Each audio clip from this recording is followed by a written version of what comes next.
Товарищ Верховный Командующий, объединенная группировка войск ведет боевые действия в соответствии с планом специальной военной операции. Начальник генерального штаба генерал Арнгедович. Товарищи офицеры, товарищ Верховный Главнокомандующий, участники совещания к работе готовы. Начальник Главного оперативного управления генерал-полковник Рудской. Здравия желаю. Добрый день, уважаемые товарищи. Сегодня проведем очередную рабочую встречу, на которой рассмотрим текущую обстановку, сложившуюся в зоне специальной военной операции. Посмотрим и оценим последние результаты боевой работы. Начальник генерального штаба практически ежедневно докладывает об обстановке.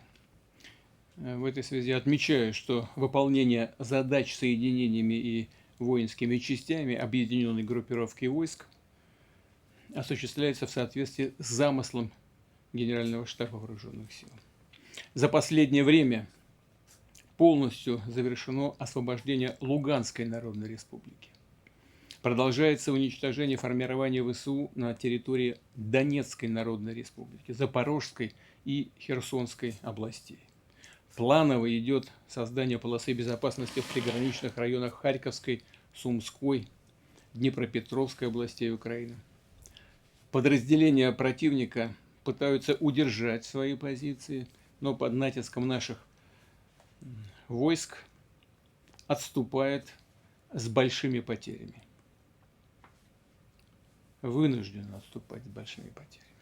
С начала этого года российскими войсками освобождено 133 населенных пункта и взято под контроль более 3000 квадратных километров нашей земли в Донбассе и Новороссии. Сегодня в ходе работы основное внимание уделим развитию ситуации в полосах ответственности группировок «Север» и «Южная», а также обсудим результаты выполнения боевых задач другими соединениями воинскими частями. Кроме того, в более узком составе, как это говорились с начальником Генштаба, рассмотрим задачи, стоящие перед войсками объединенной группировки в летний период, а также поговорим о наиболее актуальных вопросах обеспечения активных наступательных действий. Но сначала, перед тем, как перейти к докладам командующих, по уже установленному порядку, прошу начальника генерального штаба доложить общую обстановку в зоне специальной военной операции. Пожалуйста, Владимир Алексеевич. Товарищ Верховный Главнокомандующий, войска объединенной группировки в ходе специальной военной операции продолжают выполнять задачи по освобождению Донецкой Народной Республики, Запорожской и Херсонской областей. В июне месяце освобождено 29 населенных пунктов и 636 квадратных километров территории. Киевский режим при отсутствии результатов на земле стремится убедить своих западных спонсоров в перехвате у нас инициативы и значительных продвижениях на поле боя. В этих целях проводят информационную кампанию, в рамках которой демонстрируют мнимые успехи формирования ВСУ, а территории, освобожденные российскими войсками, скрывают под нейтральной формулировкой «перешли в серую зону». Вместе с тем, наступление соединений и воинских частей объединенной группировки ведется на всех направлениях. Наиболее высокие темпы продвижения достигнуты в полосах ответственности группировок «Север» и «Восток». Группировка войск «Север», наступая одновременно на нескольких направлениях, продолжает расширение полосы безопасности в приграничных с Российской Федерацией районах Сумской и Харьковской областей Украины. Успешно ведется продвижение в направлении Сумы и в районе населенного пункта Белый Колодец Харьковской области. В июне взято под российский контроль 8 населенных пунктов. Группировка войск «Запад» развивает наступление на широком фронте в своей полосе ответственности в Харьковской области и в северной части Донецкой Народной Республики. На Купянском направлении противник не оставляет своих намерений возвратить утраченные позиции в Купянске. Для этого дополнительно перебросил в этот район 11 батальонов, в том числе от 2 бригад морской пехоты, которые предпринимают безуспешные попытки с целью прорваться в город и вытеснить наши подразделения на восточный берег реки Оскол. При этом украинские подразделения несут значительные потери.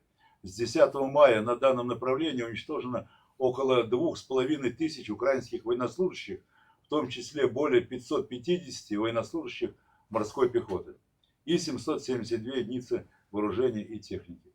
Продолжается ликвидация формирований противника на восточном берегу реки Оскол в районе южнее Боровой. Под наш контроль там перешли 4 населенных пункта: Шейковка, Новый Мир, Чернищина и Дружелюбовка. Ведутся уличные бои в Подлимане.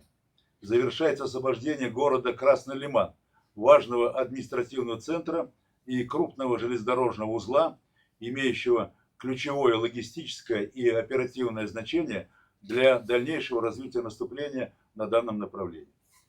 Южная группировка войск ведет наступательные действия по освобождению Донецкой Народной Республики. Войсками группировки освобожден город Константиновка, один из основных узлов обороны противника в границах Славянско-Краматорско-Константиновского укрепрайона. Кроме того, в июне, продвигаясь в направлении Славянска-Краматорска, соединения 3-й армии взяли под свой контроль еще 4 населенных пункта. Упорные бои продолжаются в полосе ответственности группировки войск «Центр».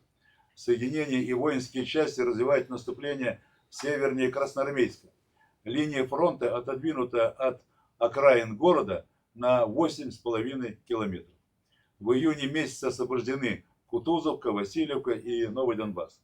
Передовые подразделения группировки «Центр» вошли в Доброполье и Анновку. Продолжаются бои в Белецком, Шевченко, Сергеевке и Красноярском. Одновременно часть сил группировки продолжает создание полосы безопасности в Днепропетровской области.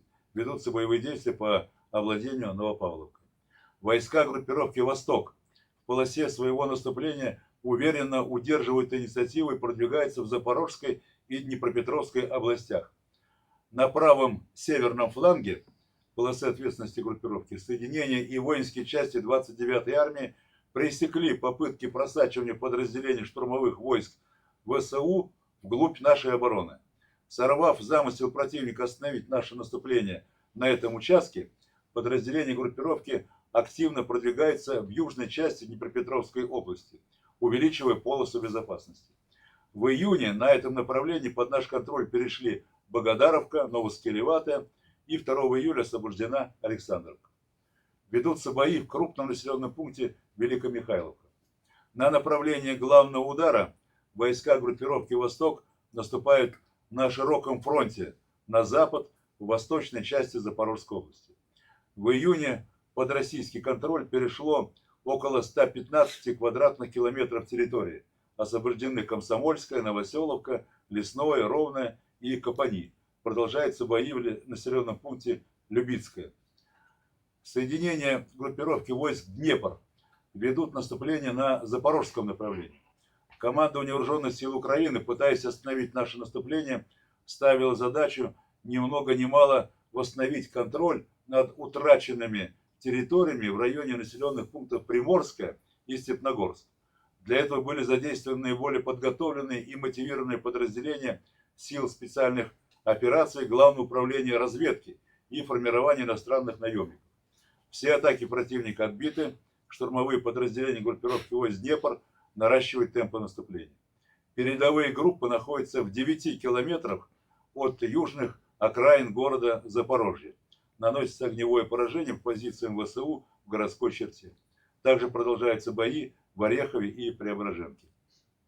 Кроме того, по плану Генерального штаба продолжается нанесение массированных и групповых ударов по объектам военно-промышленного комплекса Украины и энергетической инфраструктуре, обеспечивающей их функционирование. В июне осуществлено 5 ударов, в результате которых поражены 55 объектов на территории Украины, в том числе 34 предприятия военно-промышленного комплекса, задействованных в производстве крылатых ракет «Фламинго», беспилотных летательных аппаратов большой и средней дальности, а также роботизированных комплексов и средств радиоэлектронной борьбы. Также поражены 10 аэродромов, на которых базировалась ударная авиация противника, и 5 объектов топливно-энергетического комплекса Украины. В ночь с С 1 на 2 июля вооруженными силами Российской Федерации нанесен очередной массированный удар высокоточным оружием большой дальности и ударными беспилотными летательными аппаратами по объектам военно-промышленного комплекса в Киеве. В результате поражены 5 ключевых предприятий авиационной и радиоэлектронной промышленности Украины, осуществляющих производство беспилотных летательных аппаратов дальнего действия, крылатых ракет и комплектующих к ним. Кроме того, поражены логистический центр, 4 объекта топливно-энергетического комплекса, а также инфраструктура 5 военных аэродромов. В результате нанесенных ударов значительно снижены возможности украинской промышленности по производству дальнобойного оружия, в том числе крылатых и баллистических ракет, вследствие чего продолжает расти критическая зависимость киевского режима от поставок комплектующих, взрывчатых веществ и топлива из западных стран. Товарищ Верховный Главнокомандующий, соединения и воинские части объединенной группировки войск продолжат выполнять задачи по освобождению Донбасса и Новороссии в соответствии с утвержденным замыслом. Доклад закончен. Хорошо. Хорошо, спасибо большое. Давайте перейдем дальше. И хотел бы отметить положительную динамику в действиях наших войск, возрастающие темпы наступления соединений и воинских частей вооруженных сил России по всей линии фронта. Это и из ваших докладов, и из докладов других командиров вижу в ежедневном режиме. В последние месяцы значительно расширена полоса безопасности в наших приграничных территориях с Украиной. Высокими темпами наступают в Запорожской области войска группировки «Восток», Днепр. Продолжается освобождение Донецкой Народной Республики.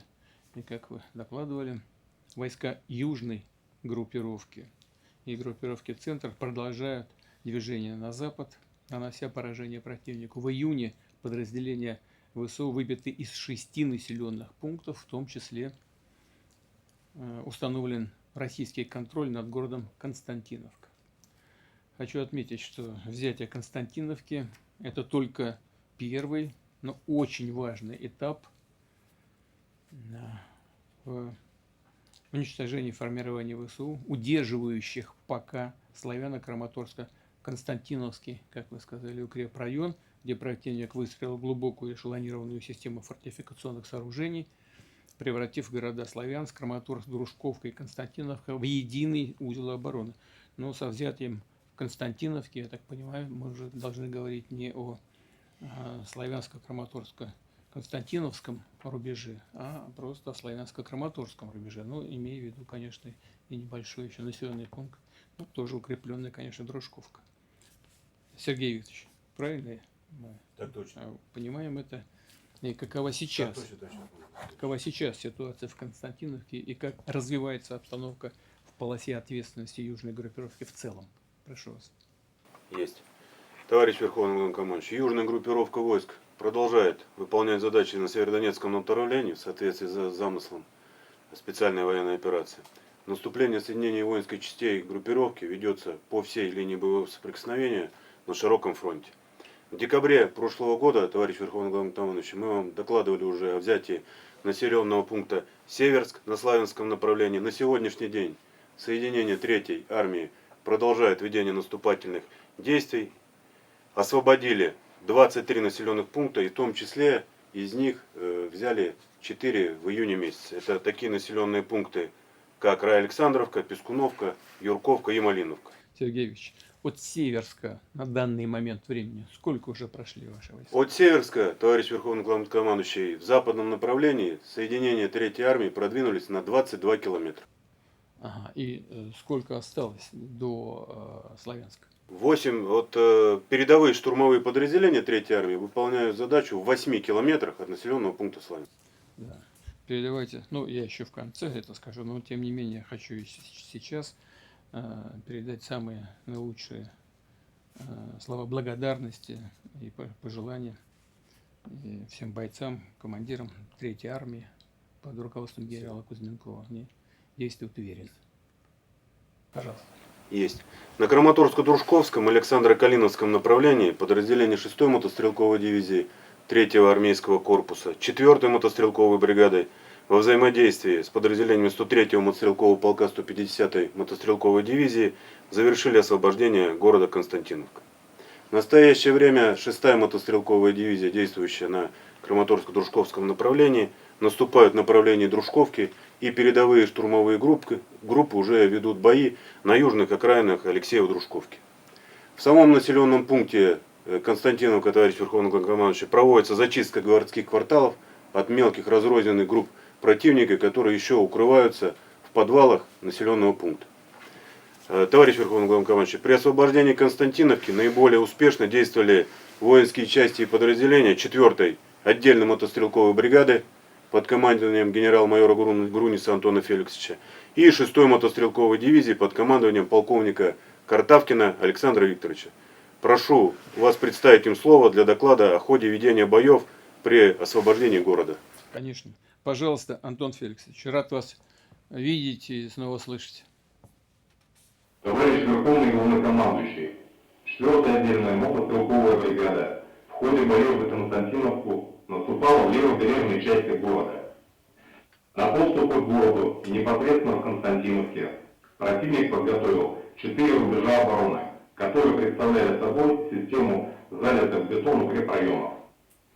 По мнению командования Вооруженных сил Украины, здесь была создана практически неприступная оборона. На первом этапе, просачиваясь небольшими группами и накапливаясь в тылу противника, а также обходя город с флангов, нам удалось преодолеть оборонительные позиции и блокировать часть его сил. С этого момента организованная оборона города была практически нарушена.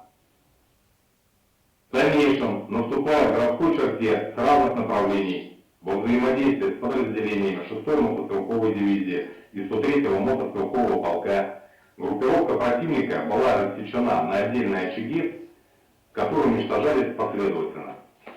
Часть сил противника была взята в окружение. В настоящее время город находится под нашим контролем, одновременно завершая мероприятия по поиску и ликвидации одиночных военнослужащих Вооруженных сил Украины, пытающихся скрываться в строениях, подвалах и многочисленных развалинах. При взятии города наиболее отличились военнослужащие, разведывательные роты и отдельного штурмового отряда, бригады, 1-го батальона 1194-го, 1-го батальона 1465-го и разведывательные роты 78-го мотострелковых полков. Товарищ Верховный Главнокомандующий, подразделения бригады продолжают выполнять поставленные задачи. Доклад закончен. Спасибо большое. Антон Феликсович, я вас поздравляю с этим успехом. Знаете, у нас в народе, как говорят, везет тому, кто везет. Вот вы с вашими бойцами как раз делаете это исправно и высокопрофессионально. Я уже говорил начальнику Генштаба, что наиболее успешных командиров, офицеров нужно своевременно направлять на повышение квалификации, в том числе и в Академию Генерального штаба. Да? Так и сделаем. Да. Хорошо. Своевременно нужно После делать. освобождения Славянска. Ну, хорошо, ладно. Вот. Знаю, что на видеосвязи есть и командир штурмового подразделения, командир, который командует, подразделение, которым командует Кунакбеков Ильдар Эгамбердиевич. Можем мы ему слово предоставить, Антон Феликсович? Так точно. Пожалуйста, Ильдар. Товарищ Верховный Главнокомандующий, докладывает командир взвода 1-го батальона 1465-го мотострелкового полка лейтенант Куканбеков. В данный момент нахожусь в центре города Константиновка. В ходе уличных боев взвод под командованием выполнил задачи по зачистке высотного квартала в районе площади Победы. Продвигаясь к городской застройке, овладели 7 административными зданиями.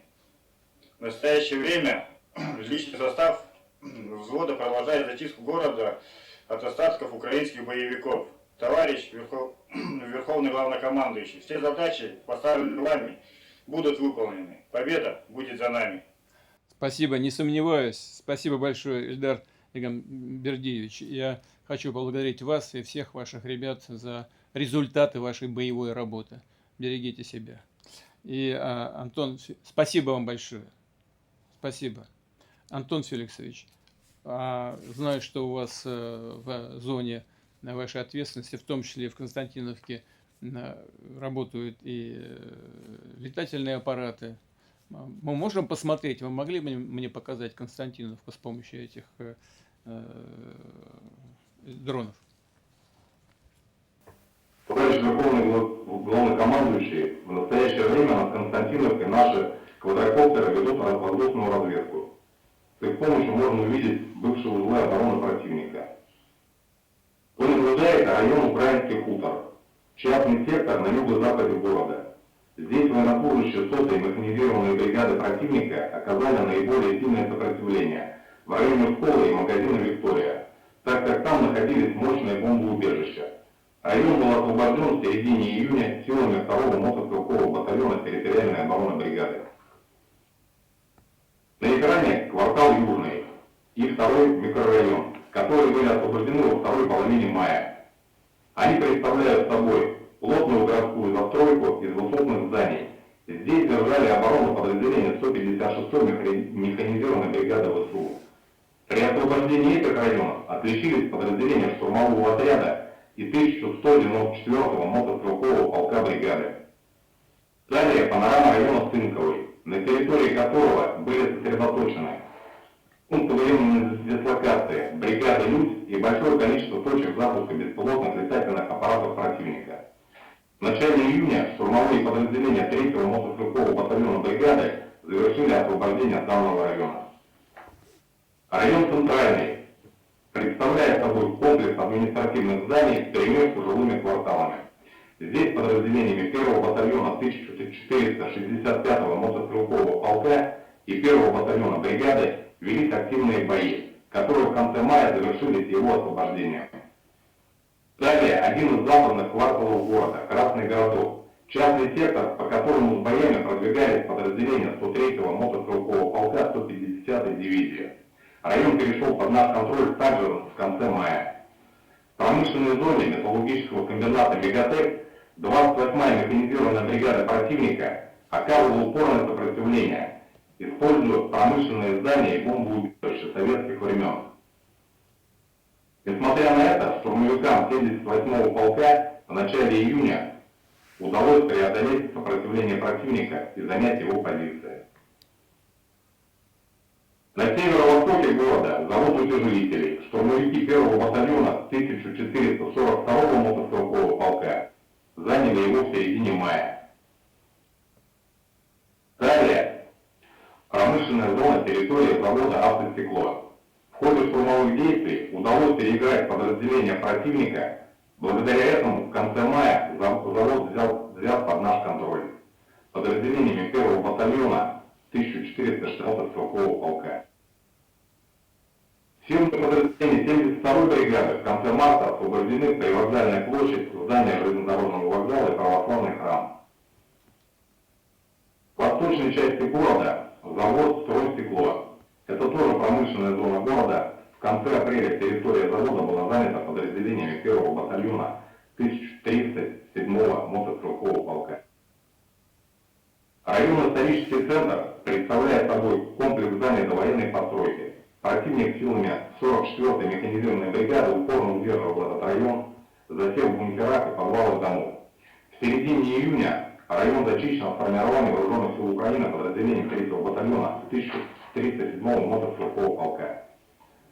Территория животноводческого комплекса, самая северо-восточная точка города, комплекс был взят под контроль 1-м батальоном 1008-го мотострелкового полка в начале июня. Сейчас эти объекты, как и вся территория города, находятся под нашим контролем. Доклад закончил. Спасибо большое. Спасибо, Антон Феликсович, вам и всем бойцам вашим. И хотел бы обратить ваше внимание и внимание Сергея Викторовича. В зоне находятся еще мирные жители. Конечно, я знаю, что вы это делаете, но прошу и дальше эту работу проводить. Нужно сделать все для того, чтобы эвакуировать гражданское население из зоны боевых действий. Спасибо большое.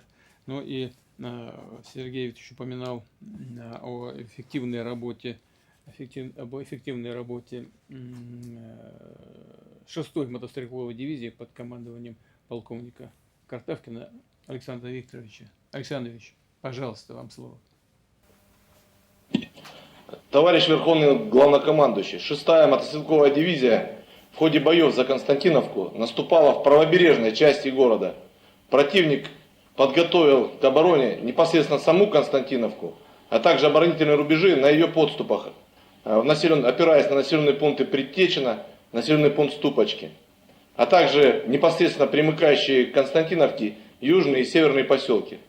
В период с июля по сентябрь 2025 года, продвигаясь по лесополосам, нам последовательно удалось совершить охват и освобождение населенных пунктов Предтечина, Ступочки, тем самым создав условия для дальнейшего продвижения к городу. Затем в период с октября по декабрь 2025 года во взаимодействии с подразделениями 72-й мотострелковой бригады 3-го армейского корпуса вошли и зачистили северные и южные дачные поселки. В дальнейшем, наступая в городской черте с разных направлений во взаимодействии с подразделением 72-й бригады, подразделениями воинскими частями 4-й мотострелковой бригады, подразделения ВСУ были последовательно уничтожены в районе Сантуриновка, Шанхай, исторический центр, а также территории Константиновского металлургического завода, завода «Стройстекло», Константиновского химического завода и завода утяжелителей, находящихся на северо-западной части восточной части Константиновки. В настоящее время штурмовые подразделения 1442, 1307 и 1008 мотострелковых полков дивизии, сломив сопротивление противника в Константиновке, продолжают наступление в западном направлении и вышли уже на юго-восточные окраины Алексеева-Дружковки, ведут боевые действия по ее освобождению. При взятии города наиболее отличились военнослужащие разведывательной роты и 1-го батальона 1442-го гвардейского мотострелкового полка, 3-го батальона 1008-го мотострелкового полка и 1-го батальона 1307-го гвардейского мотострелковых полков. Товарищ Верховный Главнокомандующий, 6-я мотострелковая дивизия продолжает выполнять задачи по освобождению Донецкой Народной Республики. Все поставленные вами задачи будут выполнены. Доклад закончен. Спасибо, Александр Викторович. Вам спасибо большое и всем военнослужащим ваших подразделений. Результат отличный, просто очень хороший. Валерий Васильевич, вы в свое время докладывали мне о планах преобразования 4-й бригады в дивизию. Да? Да, мы Она по составу полностью. по составу она соответствует дивизии. Да. Мы в этом году эту проблему решим. Ну, конечно. Вот. И что касается Александра Викторовича, я посмотрел документы, да, он уже год, да, больше года в этой должности. Да? Меньше года. Ну, около года. Около года. Ну, а вот Антон Феликсович генерал, а Александр Викторович пока нет, хотя дивизией командует. Да.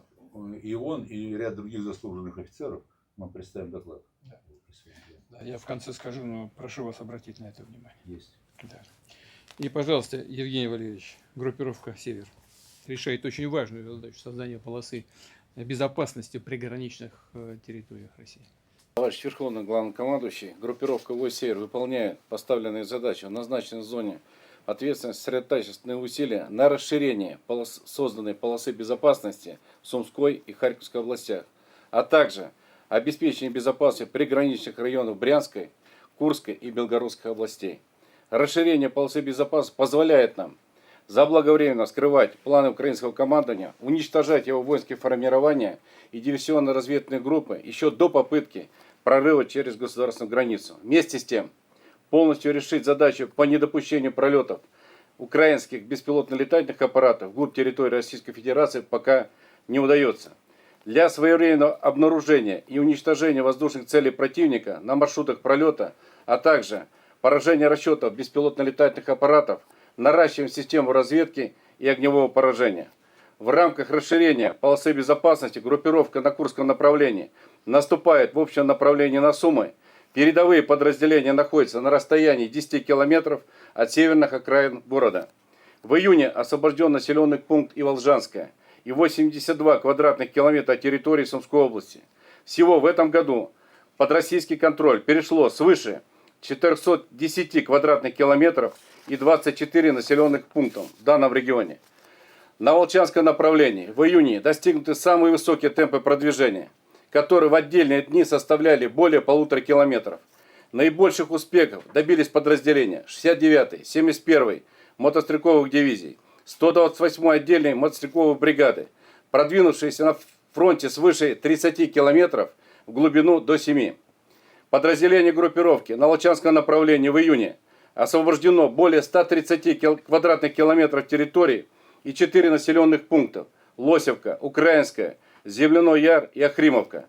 За прошедший месяц во всей полосе ответственности группировки «Войск-Север» под российский контроль перешло около 230 квадратных километров территории, освобождено 8 населенных пунктов. Потери противника составили более 5500 боевиков, в том числе убитыми свыше 2600. В этом году освобождено более 870 километров территории и 53 населенных пункта. В рамках обеспечения безопасности приграничных территорий Российской Федерации осуществляем прикрытие населенных пунктов, объектов гражданской инфраструктуры и основных транспортных маршрутов от проникновения диверсионно-разведывательных групп, а также от ударов средств огневого поражения и беспилотных летательных аппаратов. Товарищ Верховный Главнокомандующий, группировка «Войск-Север» продолжает выполнение поставленных задач по обеспечению защиты территории Российской Федерации и расширению полосы безопасности в Сумской и Харьковской областях. Доклад закончен. Спасибо большое. Спасибо. Я вот что хотел бы отметить, что чем больше ударов будет противник пытаться наносить по нашим гражданским объектам, но мы, конечно, сделать прежде всего должны все необходимое, чтобы защитить эти объекты и защитить мирных граждан. Но чем больше попыток противник будет проводить подобного рода, тем большую зону безопасности нам придется создавать на сопредельной территории. Тем более, что это так же, как и другие территории, о которых мы говорим сегодня, тоже исторически русская, российская земля. Вот. Мы в этой части будем сейчас подводить итог, да, потом еще поговорим отдельно по некоторым вопросам. Но что хотел бы отметить. Вооруженные силы России продолжают уверенно удерживать стратегическую инициативу в зоне специальной военной операции. А освобождение Константиновки имеет важное стратегическое значение. Город, мы все с вами это хорошо знаем, является ключевым транспортным и крупным индустриальным центром Донбасса. 20,5 тысяч домов, но в таком населенном пункте, как Сумы, а это областной центр, 30 с небольшим тысяч, то есть сопоставимые величины. И взятие Константиновки войсками южной группировки открывает прямую дорогу для дальнейшего продвижения к Краматорску и Славянску, другим укрепрайонам на Донбассе, является, безусловно, ключом к освобождению всей территории Донецкой Народной Республики. Что касается создания полосы безопасности, вернусь к этому еще раз, то это также является важной частью решения общих задач. Соединение воинские части группировки войск «Север» с ней успешно справляются и продолжают отодвигать формирование противника от российских границ.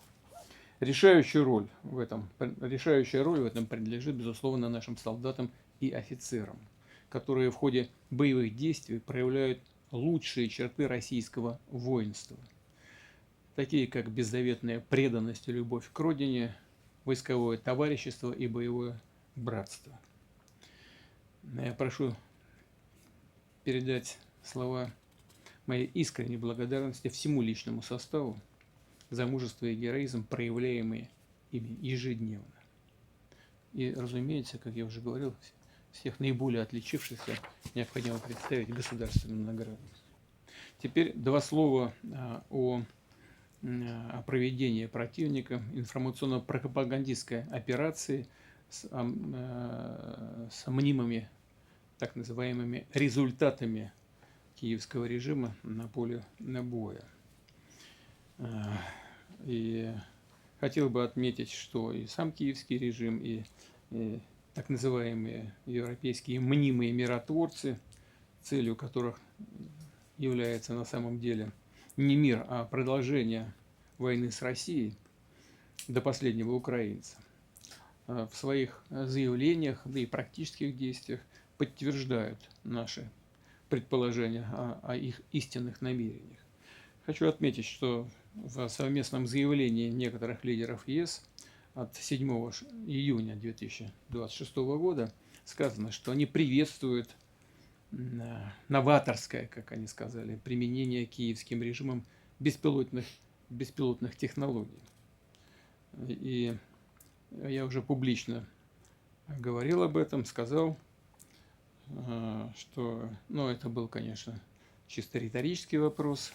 Значит ли это, что они имеют в виду и удара по нашим гражданским объектам, по гражданской инфраструктуре, по транспорту с гражданскими лицами и детьми, по студенческим общежитиям? Значит ли это все их поощрение к ударам подобного рода? Но в этой связи отмечаю, что нанесение массированных групповых ударов по инфраструктуре военно-промышленного комплекса Украины и объектам, обеспечивающим ее функционирование, должно быть продолжено. Поскольку эти идеи и витают, они осуществляются, и мы соответствующим образом должны на это отвечать. Прошу представить соответствующие предложения. Также должен быть продолжен и анализ вовлеченности каждого подстрекателя к продолжению войны на Украине. Должен быть проведен анализ вовлеченности каждого из них в реальные боевые действия. Этот анализ нужен нам для возможного принятия ответственных решений в будущем. Во всяком случае, это нам может понадобиться. Теперь, что касается мнимых успехов противника на поле боя, то мы должны, во-первых, иметь в виду, что для подкрепления своих легенд и лжи, заявлений лживых, противник может предпринять определенные действия диверсионно-террористического характера, предпринять вылазки, хотя и малыми силами, но с большой помпой пропагандистского характера, с целью подтвердить свои тезисы о мнимых достижениях. Нужно к этим возможным вылазкам быть готовыми. И, во-вторых, бравурные заявления главарей киевского режима об успехах, которых на самом деле мы знаем нет, в принципе, нам на руку, поскольку эти лицедеи, а ничего другого они по-настоящему делать не умеют, их другому и не учили, но своими действиями и заявлениями они, безусловно, дезорганизуют и себя самих, и своих спонсоров. Повторяю, это нам на руку. А командующие группировками российских вооруженных сил должны действовать ритмично, рационально,